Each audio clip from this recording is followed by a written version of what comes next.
My next main channel video is essentially done at this point. I'm just waiting for the sponsor to approve the sponsorship segments, the integration part, and then I can upload it. Pretty much. I mean, I've still got a few minor edits to do, but it's basically done. My editor sent through, you know, the semi-final draft, and it just looks so good. It's probably my favorite video I've ever made. It looks really... It's the longest, like, main style video that I've ever done. Like, obviously, I did that retrospective video, which was, what, like 53 minutes long or something, but it wasn't like, you know, in the style of my usual videos. It wasn't as highly edited or fast-paced or full of, you know, motion graphics, and it was still edited really well. But, you know, things like the script and stuff weren't as structured and whatnot. It was a lot of kind of off-the-cuff improvising when I was writing that script. This, on the other hand, is what my usual videos are, you know, the like 8-10 minute ones, but twice as long. It's something like 23-24 minutes long, and I'm so hyped for it to be out, because it's at the same level of quality as the smaller videos, which I think I'm going to do more of in the future. I think that's going to become the more, you know, the new standard. 20+ minute long videos at the same level of quality. The hard part is making the scripts for that, obviously. It's like a 5,000 word script per video. Bit more challenging. But from what I've seen, you know, I've done some small experiments of making longer videos, and every single time they've just naturally performed better. They've just done better in, you know, the YouTube algorithm and whatnot. And it's mainly because YouTube gets to put more ads on them, you know? A longer video, put more ads on, makes them more money. So fair enough, it makes sense. I feel like whenever I make a 8-10 minute long video, I have to really make it good, or else it just won't do well at all.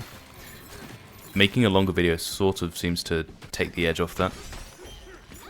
It seems like it's less risky. Who knows, we'll see how this one does. I've never made like a 20-something minute video before. Maybe it'll do really well, maybe it won't. Maybe it'll take a while to take off, maybe it won't. I have no idea. All I can do is, you know, make the best video I can and see if it does well. Which I have a feeling it will. It's just... it's on another level of scope and scale that I haven't really done before. And it's just turned out a lot better than I realized it would. It's cool.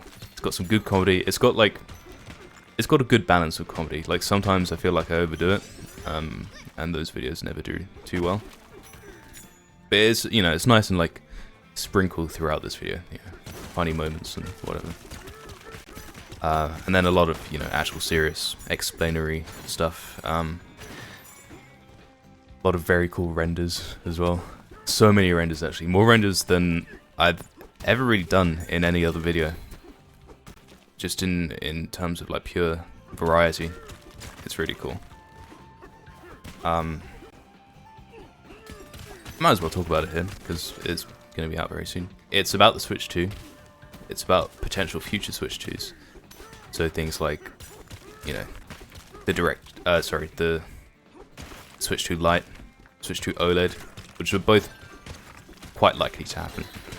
But then I go into other, like, more or less likely things, you know, like the Switch 2 Pro or a Switch Mini as well. You'll see it in the video. The Switch 2 Mini is essentially a different version of the Switch Lite, which addresses a few issues that the Switch Lite originally had, which was, you know, it's very small. It doesn't support dock mode, that kind of stuff. So the Mini was kind of designed to address that. You'll see it in the video.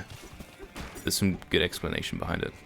I genuinely think Nintendo's not done with the Switch models.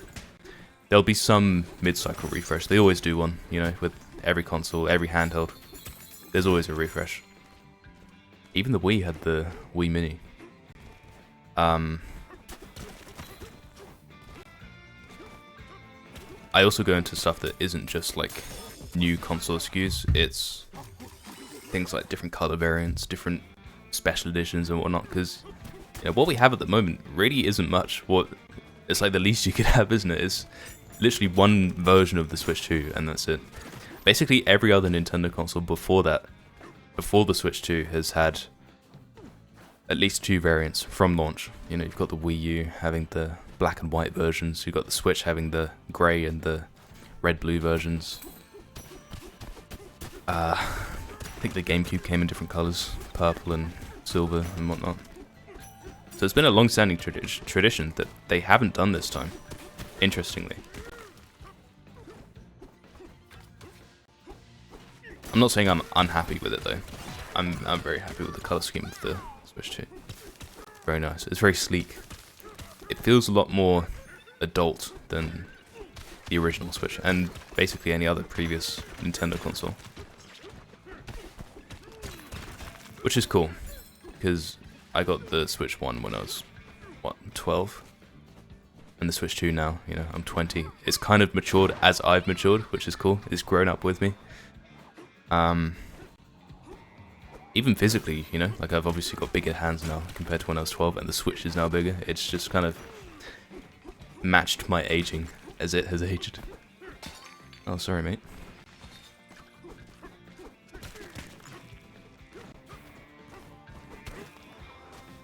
Right, let's get out of this thing. I'm kind of just wandering around. Oh. Yeah, this video took a long time to make, obviously, as you can see. The retrospective came out, late May, just before the Switch 2 came out.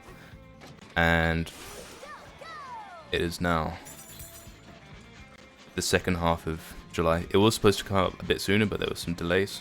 But as Miyamoto said, delayed bad. No, rushed bad, delayed good. I'm paraphrasing.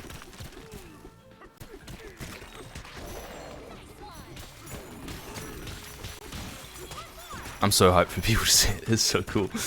There's so many different aspects that went into it, Obviously there was the script writing, the 5,000 words and whatever.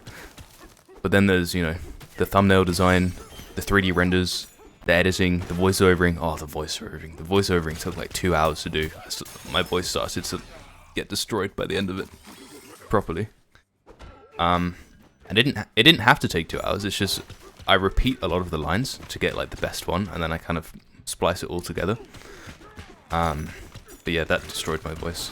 All the green screen segments. That takes a while. Revising the draft. Coming up with the video in the first place as well takes a while. Make some like mind maps on my iPad and draw things out, and eventually try and come up with a video idea. Ooh. Yeah, so that all took a while. The biggest part, obviously, though, was the editing, along with the script. But yeah, the editing was a big undertaking, given how much longer it is compared to my usual videos. Big shout out to my editor for helping with that, for doing it. I helped out a bit with editing the script and stuff, editing the voiceover, because I knew it was just gonna take a while regardless. And then there's the 3D renders, of course, as well. Much more than anything that I've ever done previously. And I have a 3D animator, modeler person who sorts that stuff out. And basically, I send some ideas to them. They do it. I kind of direct it. They send it back, and then I render it on my computer. But there's that, and there's the editor, there's me. It's a whole, production pipeline to get it done. And every single aspect of it has gone really well. It's just a joy to watch. So my editor sent through the draft maybe 2 hours ago. 20-something minutes long. I watched through it 3 times. I was just watching it for an hour straight. It's so good. I can't wait for you guys to see it. Okay. Subscribe.